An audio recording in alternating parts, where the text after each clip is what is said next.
আলাইহি ওয়াসাল্লাম তিনি কেমন ভাবে কুরবানি করতেন।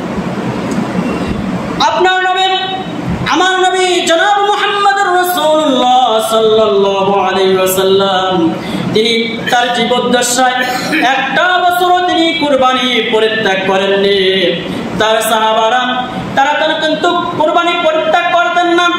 বিশ্বনবী সাল্লাল্লাহু আলাইহি সাল্লামের একজন বিশ্বস্ত সাহাবী হযরতে আব্দুল্লাহ ইবনে উমর রাদিয়াল্লাহু তাআলা আনহু থেকে বর্ণিত হাদিস আসছে, জনাব মুহাম্মদুর রাসূলুল্লাহ সাল্লাল্লাহু আলাইহি সাল্লাম বলেছেন যে আল্লাহর নবী সাল্লাল্লাহু আলাইহি সাল্লাম মদিনায় মুনাওয়ারাতে 10 বছর ছিলেন। কয় বছর বলুন তো? 10 বছর ছিলেন। এই 10 বছরের মধ্যে বিশ্বনবী সাল্লাল্লাহু আলাইহি ওয়াসাল্লাম এক বছরও তিনি কুরবানি পরিত্যাগ করেননি। প্রতি বছর আল্লাহর সন্তুষ্টির জন্য মোটা তাজা পশু তিনি কুরবানি করেছেন আল্লাহর সন্তুষ্টির জন্য, আল্লাহর রাস্তায়। জোরে বলে আল্লাহু আকবার। তো বিশ্বনবী সাল্লাল্লাহু আলাইহি সাল্লাম তিনি কুরবানি পরিত্যাগ করতেন না, তার সাহাবারাও কুরবানি পরিত্যাগ করতেন না। আমরা তারই উম্মাহ, আমরা কেন কুরবানি পরিত্যাগ করছি? আমরা কেন কুরবানিটা ছেড়ে দিচ্ছি?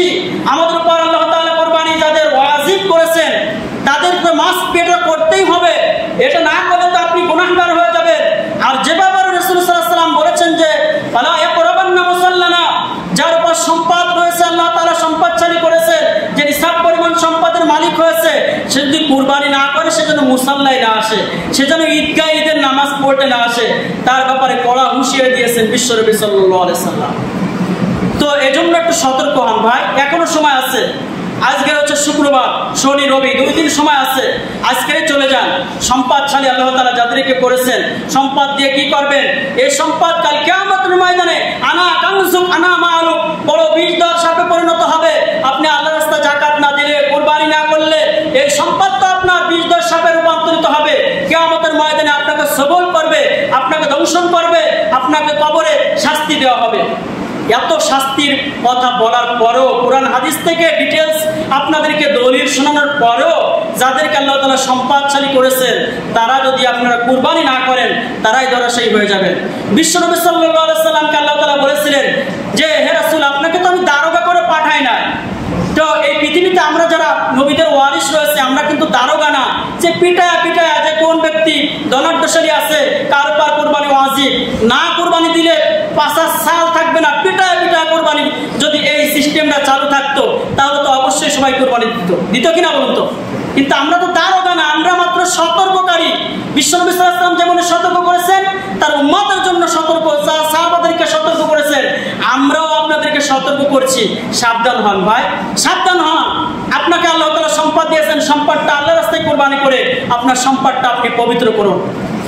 হযরতে বারা ইবনে আসিম রাদিয়াল্লাহু তাআলা আনহু থেকে হাদিসটি বর্ণিত হয়েছে, আল্লাহর নবী জনাব মুহাম্মদুর রাসূলুল্লাহ সাল্লাল্লাহু আলাইহি সাল্লাম একবার তিনি কুরবানির দিনে, কুরবানির ঈদের দিনে তিনি প্রথমে সাহাবাদেরকে বললেন, ও গো সাহাবারা, তোমাদের আজকের প্রথম কাজ হচ্ছে ঈদের নামাজ আদায় করা। আর তিনি দ্বিতীয় নম্বরে সাহাবাদেরকে বললেন যে দ্বিতীয়টা যে কাজটা হচ্ছে সেটা হচ্ছে তোমাদের যাদেরকে আল্লাহ তাআলা সম্পদ দিয়েছেন তাদেরকে অবশ্যই কুরবানি করতে হবে।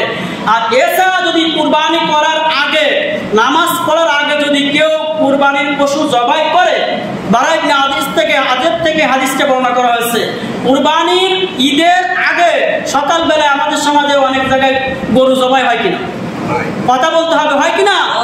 বিশ্বনবী বলেছেন যে এই হাদিস থেকে যে কুরবানির দিনে ঈদের নামাজ পড়ার আগে যদি কোনো মানুষ গরু জবাই করে সেটা কুরবানি হবে না। সেটা কি হবে না?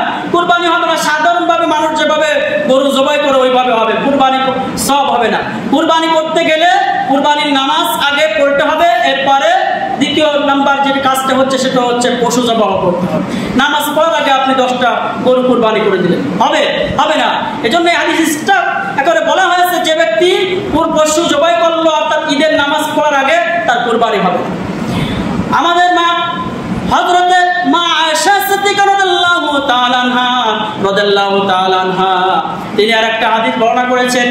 মহিলা সাহাবাদের মধ্যে সবচাইতে হাদিস বর্ণনা করেছেন এই সাহাবী বেশি, তিনি 2210টা হাদিস বর্ণনা করেছেন।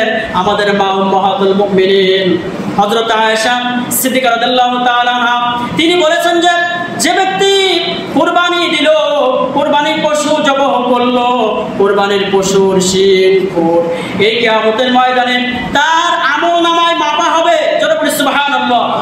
আপনার আমলনামায় সবটা আল্লাহ তাআলা দিবেন। এজন্য আমরা যারা নিয়াত করে ফেলেছি অলরেডি তারা কিন্তু কোরবানি আমাদের করতেই হবে।